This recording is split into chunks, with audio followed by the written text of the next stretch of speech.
বাংলা নাটক দেখলে গুনাহ হবে কিনা, এটা কোনো প্রশ্ন হলো ভাই? বাংলা নাটক দেখলে গুনাহ হবে মানে আপনার সন্দেহ হচ্ছে যে দেখেন কোন লেভেলে গেছে মানুষ, মনে করে হিন্দি ইংরেজি দেখলে না গুনাহ হবে, বাংলা দেখলে কি আর গুনাহ হবে? হতে পারে।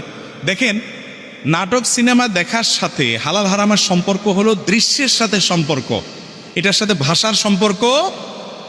আরবিতে নাটক দেখলে সওয়াব হবে, বুঝেন নাই কথা?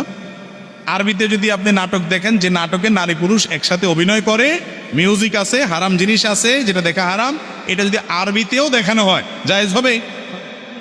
তাহলে বোঝা গেল এটার সাথে ভাষার কোনো সম্পর্ক কি দেখছেন সেটার উপর নির্ভর করবে।